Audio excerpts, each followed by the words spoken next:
የዶክተር ብርሃኑ ነጋ ስም ተጠቅሷል ከወጣው ፋይል ጋር።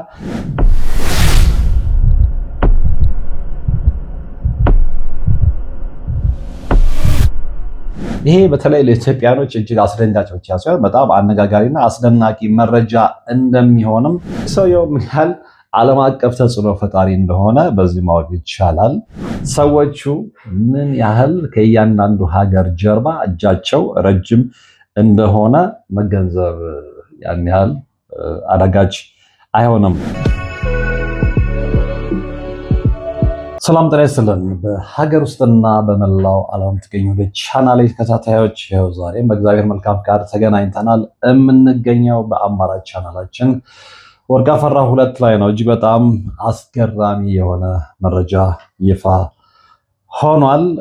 ይኸውም እንግዲህ ምንድነው ህይወቱን እስር ቤት እንዳጠፋ የሚታመነው ቱጃሩ አሜሪካዊ የፋይናንስ ሰው እንደሆነም እንዲሁም ደግሞ የጾታ ጥቃት ህፃናት ላይ ጭምር በመፈጸም ወንጀል ተከሶ የነበረው ጄፍሪ ኤፕስቲን አሁንም በጣም አነጋጋሪ ሆኗል። ፋይሎቹ ልክ እያደረጉ ነው። የአሜሪካ የፍትህ ሚኒስትር ወይም ደግሞ ዲፓርትመንት ኦፍ ጀስቲስ ፋይሎቹን ይፋ እያደረገ ነው። በነገራችን ላይ ይፋ የሆኑት ፋይሎች 3 ሚሊዮን ገጽ ያላቸው ፋይሎች ናቸው። ከዛ ውስጥ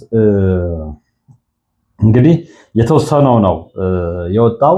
ነገር ግን በጣም በሚገርም ሁኔታ ብዙዎችን እያነጋገረ ያለው በተለይ ኢትዮጵያኖችን እያነጋገረ ያለው ከጄፍሪ ኤፕስቲን መረጃ ጋር ኢትዮጵያም ስም አብሮ መጠቀሱ ነው። የኢትዮጵያም ባለስልጣን ስም አብሮ መጠቀሱ ነው። እዚህ ላይ እንግዲህ የዶክተር ብርሃኑ ነጋ ስም ተጠቅሷል ከወጣው ፋይል ጋር። ይሄ በተለይ ለኢትዮጵያኖች እጅግ አስደንጋጭ ብቻ ሳይሆን በጣም አነጋጋሪና አስደናቂ መረጃ እንደሚሆንም ይታመናል። እንግዲህ ከ3 ሚሊዮን ገጹ ፋይል ውስጥ ይፋ የተደረገው የዶክተር ብርሃኑ ነጋ ስም ብቻ ሳይሆን በፋይሉ ውስጥ ሶማሌላንድ እና አረብ ሀገራቶችን ተጠቃለው ገብተዋል፣ ተጠቅሰዋል። እንዲሁም ደግሞ ቢሊዮነርስ የሚባሉ ግለሰቦችም ጭምር ስማቸው ተነስቷል። እንግዲህ ሰውየው ምን ያህል ዓለም አቀፍ ተጽዕኖ ፈጣሪ እንደሆነ በዚህ ማወቅ ይቻላል። ዲፓርትመንት ኦፍ ጀስቲስ ወይም የአሜሪካ ፍትህ ሚኒስትር እንደአጋለጠው ወይም ደግሞ መረጃውን ይፋ እንዳደረገው በፋይሉ ውስጥ የተጠቀሰው የዶክተር ብርሃኑ ነጋ ስም ጋር በተያያዘ እንደ አውሮፓውያን አቆጣጠር በ2009 ዓ.ም የተደረገው የኢሜል ልውውጥ እንደሚያሳየው እንግዲህ ኤፕስቲን ፋይል ላይ የተገኘ ነው። ከኤፕስቲን የተላከ ነው። ለአሜሪካዊ ሳይካትሪስት ዶክተር ሄንሪ ጃርኪ የተላከ ኢሜል ነው። እንግዲህ በዛ ኢሜል ውስጥ ነው የዶክተር ብርሃኑ ነጋ ስም የተጠቀሰው። ኢሜሉ የሚናገረው ኤፕስቲን ዶክተሩን ስኮላር እንዳደረጋቸውና በእሳቸው ተጠቅመው የሚያስቡትን ኢትዮጵያ ውስጥ ለመፈጸም የሄዱበትን ርቀት ነው። እጅግ በጣም በሚገርም ሁኔታ ማለት ነውና ይሄ መረጃ መሰረት ሚዲያ ጋር ደርሶ እንግዲህ መሰረት ሚዲያ ዶክተር ብርሃኑን ስለ ሁኔታው ቢጠይቃቸውም ሰውየውን እንደሚያውቁትና በፍጹም ከሰውየው ጋር ግንኙነት እንደሌላቸው ነው የተናገሩት።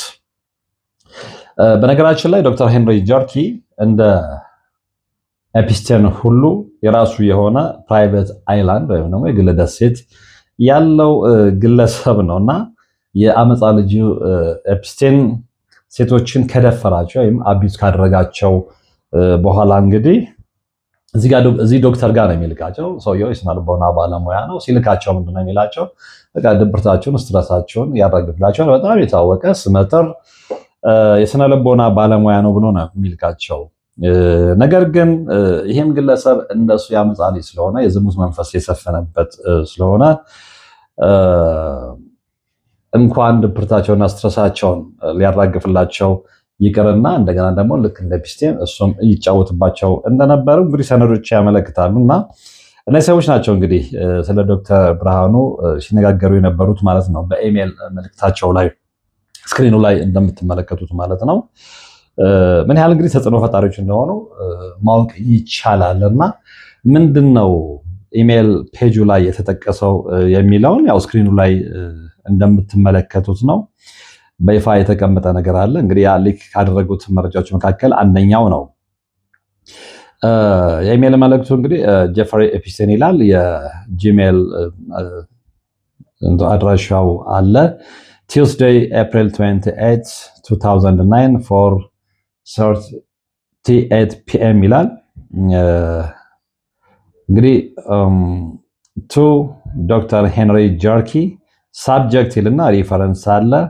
አርቲክል ኦን ብርሃኑ ነጋ G7 የሚል ነገር አለ። ከዛ በኋላ ዝርዝር ነገሩ ተቀምጧል። አይ ላይክ ኢት በት ዋንስ አጌን ዩር ጎልስ አር ቬሪ አንክሊር ምናምን ይልና በዝርዝር የተቀመጠ ነገር አለ ማለት ነውና እዚህ ላይ የኢሜል መልእክቱ በደንብ ቁጭ ብሏል። ያው ስክሪኑም ላይ እንደምትመለከቱት ማለት ነው። ስለዚህ እነዚህ ሰዎች ያልገቡበት ሀገር የለም። ሶማሌላንድን ነግሬያቸዋለሁ። እነ ጅቡቲ ጋር አብዛኞቹ አፍሪካ ሀገሮች ኢትዮጵያን ጨምሮ እንግዲህ ኢትዮጵያን ያው እዚህ ላይ እንደተጠቀሰው ከዶክተር ብርሃኑ ጋር ነው ቀጥታ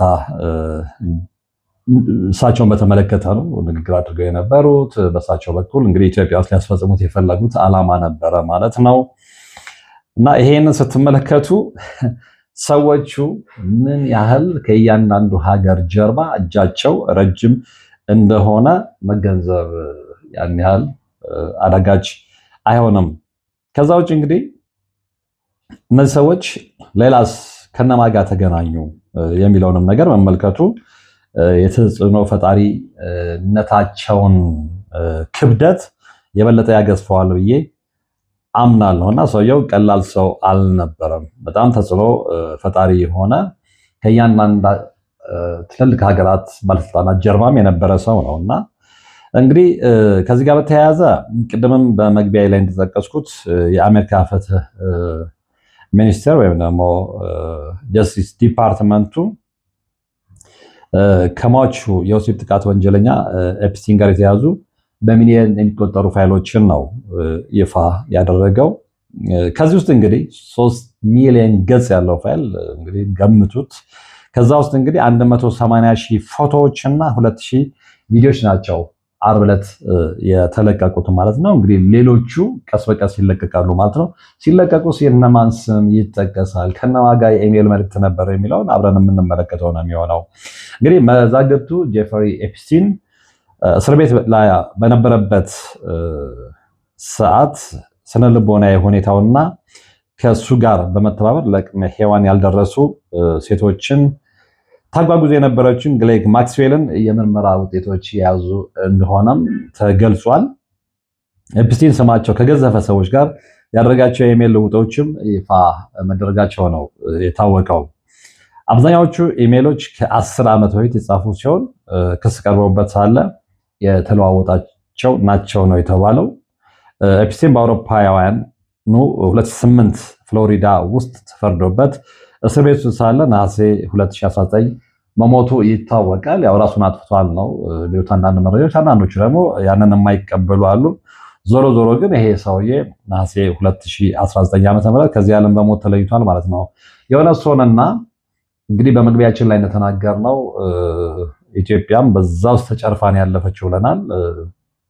ከዛ ውጪ ከነማ ጋር ተገናኝቷል፣ ከነማ ጋር የኢሜል ልውጥ አድርጓል የሚለውንም እንመለከታለን። እንግዲህ ኤፕስቲን የኢሜል ልውጥ ካደረገባቸው ሰዎች አንደኛው የእንግሊዙ ልዑል ነው። ዘዱክ ከተባለ ግለሰብ ጋር ያደረገው የኢሜል ልውጥ ይፋ ተደርጓል። ግለሰቡ እንግዲህ የቀድሞ የእንግሊዙ ልዑል አንድሪው እንደሆነ ነው የታመነው።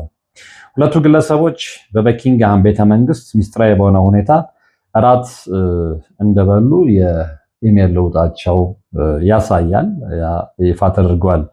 በሌላ መልእክት ኤፕስቲን ዘዱክ የተባለውን ግለሰብ ከ26 ዓመት ሩሲያዊት ጋር ለማስተዋወቅ ሲሞክርም ይታያል እና በጣም በሚገርም ሁኔታ እንግዲህ ይሄ ሰውዬ ከራሱ አልፎ ራሱ ከሚደፍራቸው ሴቶች አልፎ ቅድም ደግሞ የዶክተር ጄፍሪ ይቅርታ የስነልቦና ባለሙያዊን የዶክተር ሄንሪ ጃርኪንም ስም አንስተናል እና እነዚህ ሰዎች ከሚፈጽሙት ኃጢአትን ባሻገር ኤፕስቲን እንደዚህ አይነት ታላላቅ ሰዎችንም ከተለያዩ ሰዎች ሴቶች ጋር እያቃጠረ የዝሙት ስራው እንዲስፋፋ የራሱን አስተዋጽኦ ያደርግ እንደነበረ ይፋ ወጥቷል።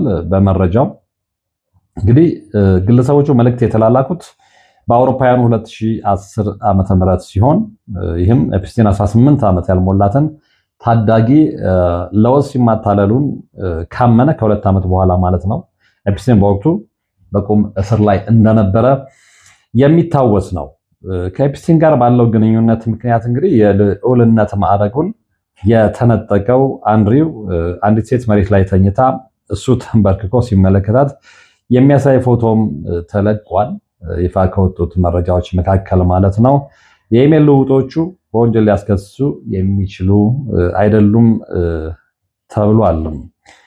ዞሮ ዞሮ እንግዲህ ሌሎች ሰዎችም ስማቸው ተነስቷል ከኤፕስቲን ጋር በተያያዘ ማለት ነው። አንደኛው አወዛጋቢው የአሜሪካ ፕሬዚዳንት ዶናልድ ትራምፕ ናቸው። አዲስ በተለቀቁት ፋይሎች ውስጥ እንግዲህ የአሜሪካ ፕሬዚዳንት ዶናልድ ትራምፕ ስም በርካታ ጊዜ ተነስቷል። ትራምፕ ከኤፕስቲን ጋር ግንኙነት የነበራቸው ቢሆንም ፕሬዚዳንቱ ግን ጓደኝነታቸው ከበርካታ ዓመታት በፊት እንደተቋረጠ እና ለኤፕስቲን የወሲብ ወንጀል የሚያውቁት ነገር እንደሌለ ነው የሚናገሩት። እንግዲህ ጀስቲስ ኦፍ ዲፓርትመንት ያንን ይቀበለዋል አይቀበለውም ወደፊት ይፋ የሚወጡ መረጃዎችን እንጠብቃለን። ትራምፕ በተደጋጋሚ ከኤፕስቲን ጋር በተያያዘ ምንም አይነት ጥፋት እንደሌለባቸው የሚናገሩ ሲሆን እንግዲህ ከግለሰቡ ሰለባዎች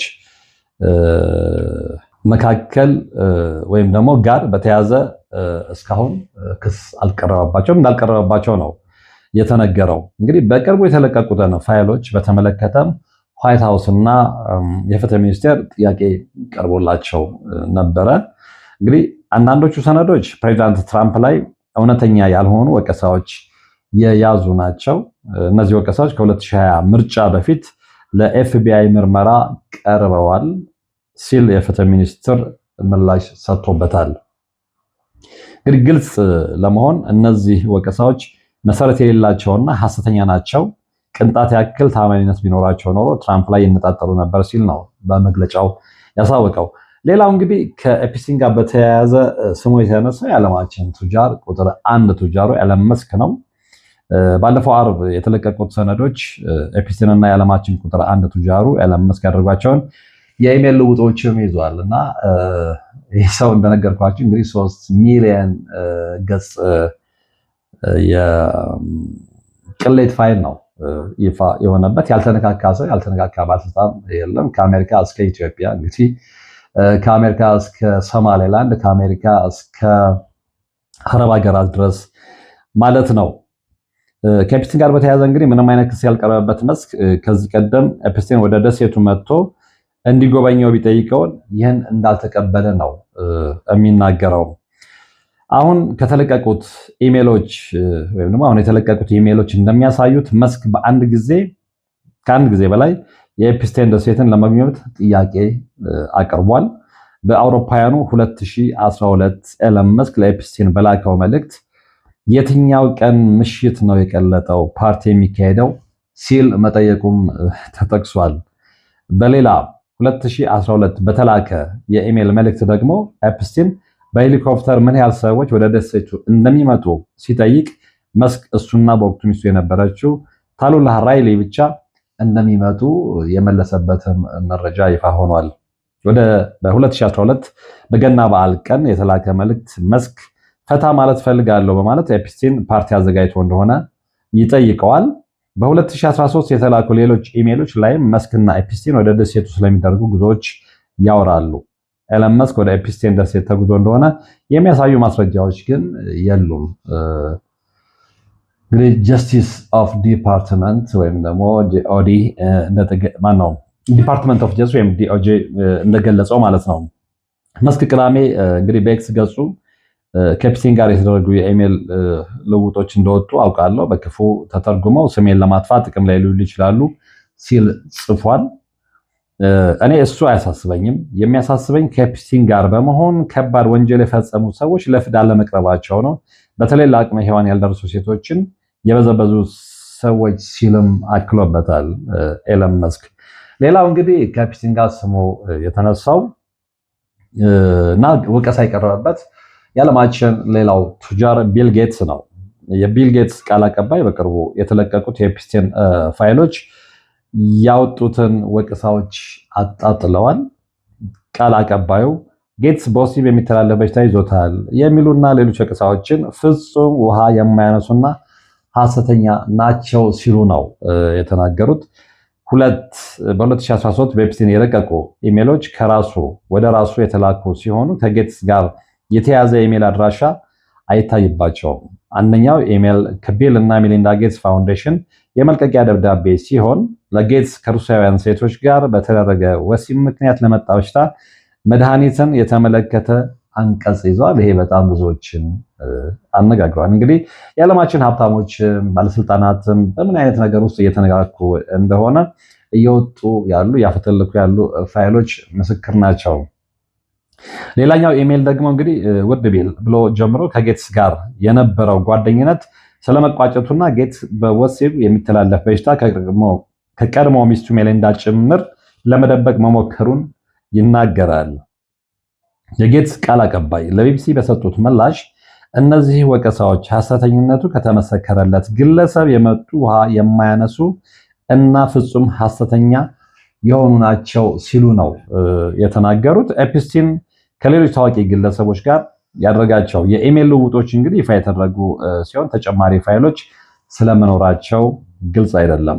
ዴሞክራቶች የፍትህ ሚኒስቴር ሌሎች 2.5 ሚሊዮን የሚሆኑ ፋይሎችን ያለምንም ማብራሪያ አሁንም አልለቀቀም ሲሉ ቅሬታቸውን ያቀርባሉ፣ ይወቅሳሉ።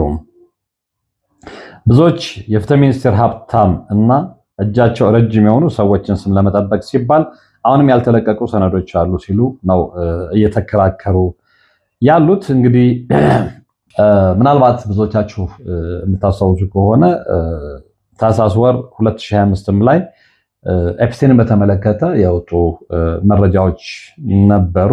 እናም ያም የወንጀል ወይም የወሲብ ወንጀለኛ ኤፕስቲን 13 ምስሎች ይፋ ከተደረጉ በኋላ መሰረዛቸውም ጥያቄ አስነስቶ እንደነበረ የሚታወስ ነው። በሺዎች የሚቆጠሩ የወሲብ ወንጀለኛ ኤፕስቲን ሰነዶች ይፋ መደረግና ጥቃት የደረሰባቸው ሰዎችን ስጋት በተመለከተም ዝርዝር መረጃዎች ወጥተዋል እና ያንን በደንብ ማስታወስ ይቻላል። እና ይሄ ሰው አሁንም ድረስ እያነጋገረ ያልነው ለዚህ ነው እና መረጃዎቹ በደንብ እየወጡ ነው። ከ3 ሚሊዮን ገጽ ፋይል ውስጥ አሁን የተለቀቀው ቅድም እንደነገርኳችሁ በጣም ጥቂቱ ነው። ወደፊት ግን ሰፊ የሆኑ መረጃዎች ሲወጡ የነማን ስም አብሮ ይነሳል የሚለው ብዙዎች አሁንም ጭምር እያነሱት ያለው ጥያቄ ነው እና ያ ጊዜው ሲደርስ ይፋ የሚሆነው እንግዲህ 2005 እንዳልኳችሁ ታህሳስ 22 ላይ እንደምናስታውሰው የአሜሪካ የፍትህ መስሪያ ቤት ይፋ አድርጓቸው ከነበሩ የጄፈሪ ኤፕስቲን ሰነዶች ውስጥ የፕሬዚዳንት ዶናልድ ትራምፕ ምስልን ጨምሮ 13 ምስሎችን ከድረገጹ ላይ መሰረዙ የሚታወስ ነው እና መስሪያ ቤቱ እንግዲህ በኤፕስቲን ጥቃት ከተፈጸመባቸው ሰዎች በደረሰው ቅሬታ መሰረት ምስሎቹን መሰረዙን በወቅቱ ማለት ነው 2005 ላይ ታህሳስ ወር ላይ ምክትል አቃቤ ሕግ ቶድ ብላንኬ መናገራቸውንም የምናስታውሰው ነው። የፍትህ መስሪያ ቤቱ የሰረዘው የትራምፕ ምስል እንግዲህ ማንነታቸው መደበቅ ሲገባው ምስላቸው እንዲጠፋ ያልተደረገ ሴቶችን ፎቶ ያካተተ እንደነበረ ነው በወቅቱ የገለጹት። ሆኖም ምስሎቹ የተሰረዙት በትራምፕ ምክንያት ነው መባሉን በወቅቱ አስተባብለዋል እና የፍትህ መስሪያ ቤቱ ይፋ ካደረጋቸው በሺዎች የሚቆጠሩ ሰነዶች መካከል የሰረዘው 13 ምስሎችን ነው። ዲሞክራቶች ምስሎቹ መሰረዝ ላይ ጥያቄ አንስተዋል። በዛን ጊዜ ማለት ነው በ2025 እና ዋና አቃቤ ሕግ ቶም ባንዲን ምን ለመደበቅ እየሞከራቸው ነው ሲሉም በወቅቱ ጠይቀው እንደነበረ እናስታውሳለን። የኒውዮርክ ዳኛ ትራምፕ ያሉበት ምስል ጥቃት ለደረሰባቸው ሰዎች ደህንነት አስጊ ነው ማለቱን ተከትሎ የፍትህ መስሪያ ቤቱ እርምጃ ወስዷል። ምስሉን እንግዲህ በጊዜያዊነት ከድረገጹ አግዶ ምርመራ ካደረገ በኋላ ከምስሎቹ አንደኛው በድጋሚ በድረገጹ እንዲወጣ ወስኖ ነበረ። ምርመራ ካደረገን በኋላ ምስሉ ላይ በኤፕስቲን ጥቃት የደረሰባቸው ሰዎች ለአደጋ የሚያጋልጥ መሆኑን ስላመነን ፎቶውን በድጋሚ አውጥተናል ሲል የፍትህ መስሪያ ቤቱ ውሳኔውን በወቅቱ አብራርቶት እንደነበረ የሚታወስ ነው እና እንግዲህ ከዛ በኋላ ነው አሁን ደግሞ ባለፈው አርብ 3 ሚሊዮን ገጾች ያለው የቅሌት ፋይል ይፋ የሆነው ከዛ ውስጥ እንግዲህ በቪዲዮ እና በምስል የወጡትን መረጃዎች ጠቃቅሰናል በቁጥር ጭምር። ስለዚህ የዓለማችን ሰዎች ከሀብታቸው ጀርባ፣ ከስማቸው ጀርባ፣ ከስልጣናቸው ጀርባ ምን እየፈጸሙ እንደሆነም ዓለማችን ላይ ምን እየሆነ እንደሆነም የነ ኤፕስቲን ተግባር በደንብ የሚያሳይ ነው እና ነገስ ምን እንሰማለን? ይህ ሰውዬ አሁን እንደተመለከትነው እንግዲህ ከዶክተር ብርሃኑ ነጋ ጋር እሳቸው ለመሰረት ሚዲያ ቢያስተባብሉም ያለውን ግንኙነት እንዲሁም ደግሞ አረብ ሀገራት ላይ ቢሊዮነር ከሚባሉ ሰዎች ጋር የተጻጻፈውን የኢሜይል መልእክት ሶማሌላንድ፣ ጅቡቲ ብዙ ሀገራቶችን እንዳዳረሰ የኢሜይል ልውጦቹ መረጃዎች እያመለከቱ ነው። አሁን ደግሞ እንደጋ ከቀሩት ውስጥ ፋይሎቹ ሲለቀቁ እንግዲህ እነማንን እናያለን?